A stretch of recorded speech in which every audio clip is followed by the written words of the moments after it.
You're Casey Jones. Good morning. How are you? Good morning. Doing great. Thanks. You, one of the folks that were on board that miracle on the Hudson River flight, and you've got the distinction, I guess, of being the last one off the plane and into the rescue craft. Is that correct? Well, I was the last one off the left wing. There were still some folks in rafts and that, but I was certainly the last one off the left wing. Yep. When I posted something this morning that we're going to have you on the show this morning, a lot of folks, and I posted that on my Facebook account, a lot of folks saying, man, I don't know that I could fly again after something like that. That would be a good question, but you have some history of being in situations, being a Vietnam vet and so forth. Is that correct? No, I unfortunately, no.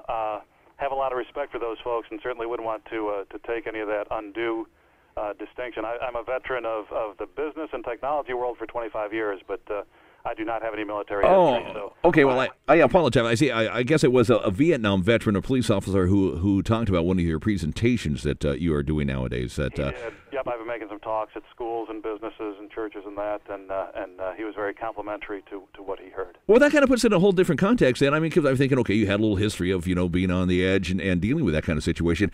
If you were just kind of an average Joe like the rest of us, and that happened, what did you mentally go through that kept your head in it and able to get through it all? Well, and I think that's the neat thing about the book is that I am definitely the average Joe, and all of us who have ever sat in one of those passenger seats has wondered, what if this happens? And the great thing about it is you can wonder what if, you can see the answers in the book, and it's got a happy ending. So for me, it was when the birds hit, getting very tactical. The first thing I did is I thought I had to call my wife, and she was on a different plane at the same time, and I wanted to leave what I call the I love you message, because I thought that these may be the last words she hears from me.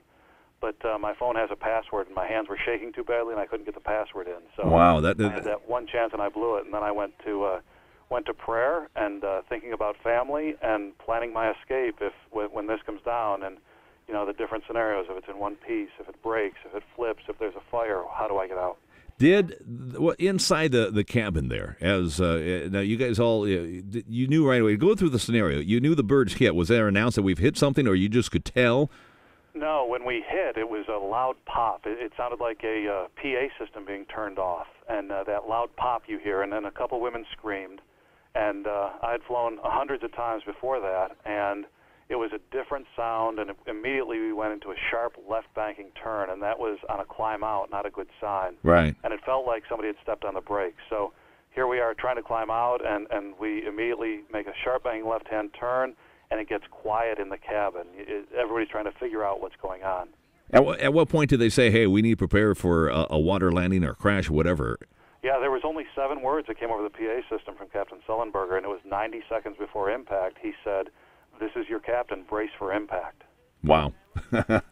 And at that point, the cabin, quiet, panic, hysteria. What was going on? It was remarkably quiet. I think everybody was doing similar to what I did, trying to come to an inner peace. As I mentioned, I thought a lot about family. I started to pray, and while I was doing that, I was thinking about how I was going to get out, and wondering, is the plane going to break? If we turn upside down, if we flip, where is my exit going to be? I knew at that point the exit that I was going to go out, and that's where I ended up going out. So after experiencing something like that, you wake up each day. Have you now gotten back into the old routine of taking and assuming just days are, so, or do you still cherish each moment, each breath type thing? We call it the gift at my house. It's something that I hope never goes away, and I remind myself of it each day. And there isn't a day that comes up that I don't think about this or talk about it. But that sense when I wake up every single morning, I know that today is going to be a great day. I don't have to tell myself. It's not a conscious thought. When I get out of bed, I know there's going to be struggles and challenges and emotions, but you know what? It's a great day, and I cherish and maximize every single moment that I have. Now, that's something that you have been doing some talks and presentations and stuff to people to try to spread that kind of that feeling around. Is that is that something you're able to convey to people? I have this unquenched thirst to give back, and I think that that's a piece of it, is how can I help people to understand how wonderful each and every day and how wonderful life is without them having to go through this kind of experience. So the feedback I get afterwards, and and the gratitude that people